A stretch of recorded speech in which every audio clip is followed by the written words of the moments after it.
We're in Alexandria, Indiana today, and we are at a glider port. Now, Dick, you're a glider pilot, have been for some time. I understand you're the senior member of the glider club. What is the name of the glider club here? Central Indiana Soaring Society, and it was formed in 1960 at Anderson, Indiana, and a couple of years later they moved over to Terry Airport just north of Zionsville a ways, and a couple of years ago we moved to Alexandria, and we've been here for the last couple of years now, and it suits our needs, and low volume traffic, and we pretty well have the airport to ourselves, and it's a great spot for us. How many years have you been gliding?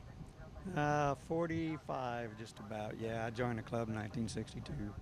You're 75 years young, and you've been doing this, you said, for 45 years?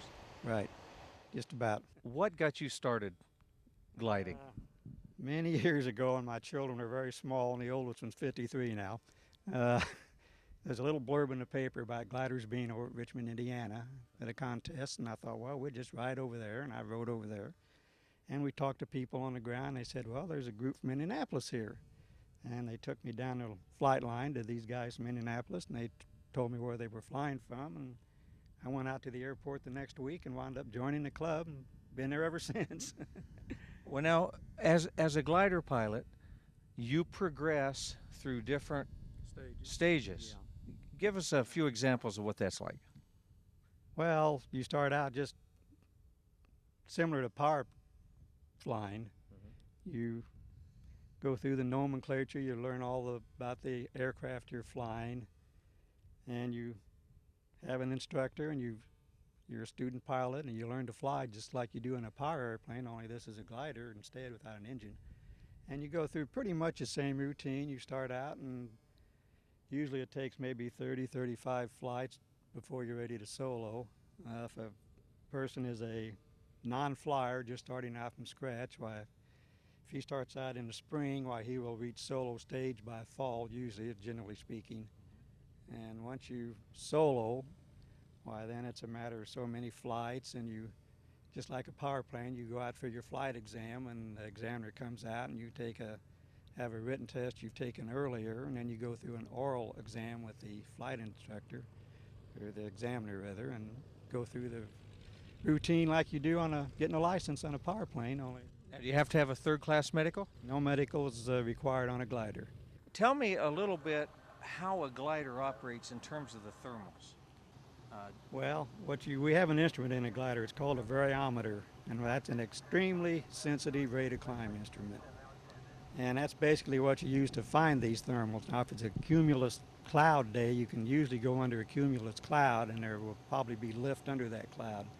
But you use the variometer to indicate how much up or down you're going and at what rate.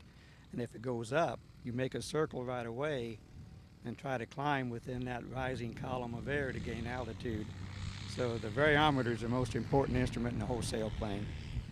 You yourself, what's the highest that you've ever achieved at altitude-wise? I was right here in Indiana because I just fly locally, but I did get to about 9,700 feet above the ground years back in May in the springtime. And I had a short sleeve shirt on, and I got that altitude, and you lose about 3 degrees for every 1,000 feet of altitude, roughly. And I looked down at the thermometer, and it was 38 degrees, and I had a short sleeve shirt on. It was pretty chilly. What's the longest you've went? 5 hours, a little over 5 hours.